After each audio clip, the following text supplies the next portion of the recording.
Today we're diving into the concept of ketamine, the drug that was developed in the early 1960s, and it was approved in 1970 to be used as an anesthetic. The U.S. military used it during the Vietnam War to treat combat injuries, and it is still used today in surgery and by veterinarians quite a bit. Yeah, in 2019, ketamine was approved by the FDA for therapeutic use after it was shown to be useful as a treatment for depression, and now more clinics are popping up across Michigan and around the country to help patients with that product. So here to discuss ketamine as a therapeutic treatment is Dustin Walsh, senior healthcare reporter from Crain's Detroit Business.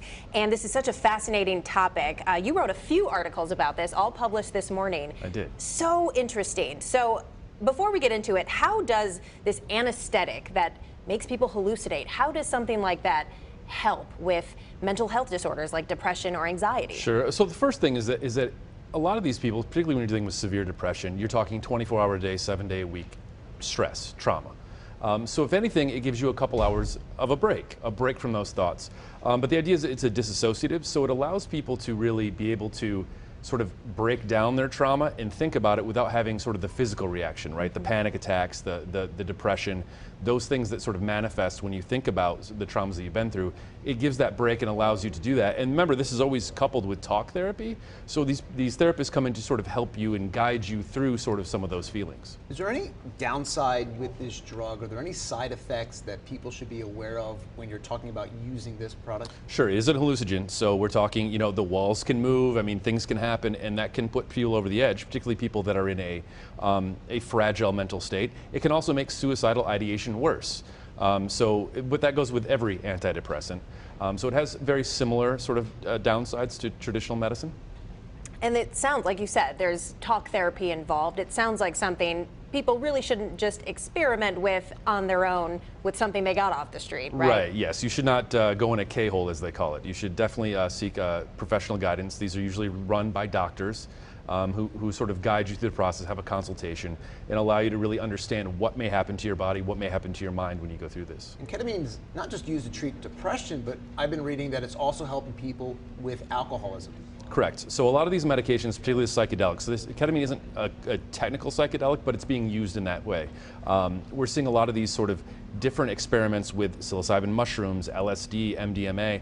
They're all sort of used in that space, and they are sort of operate in the same way that maybe these clinics that have other issues with addiction and depression and things like that. So they use form addiction in other areas of mental distress.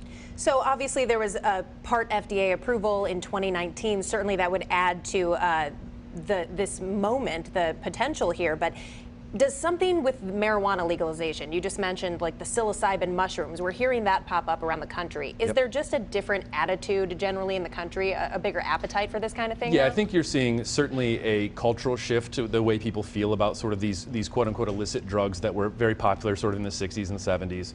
Marijuana was sort of, I guess, an entryway drug into that. But psilocybin research, particularly on the mushrooms and the MDMA, that's been going on for a long time, and we're a decade into research in a clinical setting.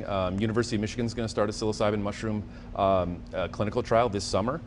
So it's ongoing, and certainly as we kind of see better uses for these drugs, attitudes are changing. And when you look at the way it's administered, I mean, just through a nasal spray at this point, the FDA has only approved it through a nasal spray to treat depression.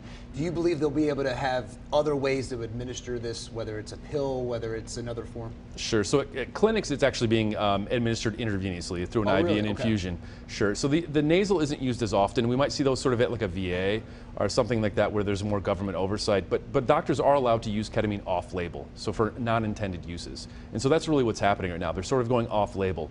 The way it was sort of a good way to describe it is this is sort of Eastern medicine meets Western medicine. As time goes on and more research gets done, we'll see sort of what methods they may be. Maybe it's there is a ketamine lollipop that does exist, but because it is an hallucinogen, people aren't just going to CVS and buying it, right? You want to go into a clinic, and that's really what's going on, and probably will stay that way.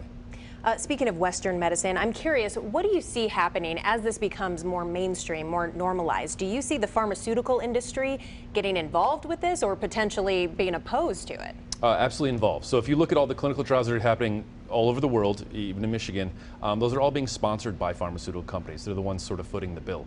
So they're going to be eager to do this. For them, it's a more natural, cheaper way probably to produce drugs than a lot of synthesized drugs. And so it's an avenue for them to make more money. There's a bunch of facilities around Michigan. Is there enough proof right now, enough evidence, enough data that this is helping people with depression?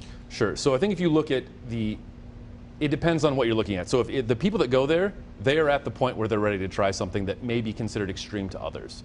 So for them, they're seeing a positive result, but they also want to see a positive result. So as these clinical trials happen and more research gets done, I do believe the efficacy will lower. It'll become more traditional, like more traditional antidepressants, and we'll see. It's just going to depend what people respond to.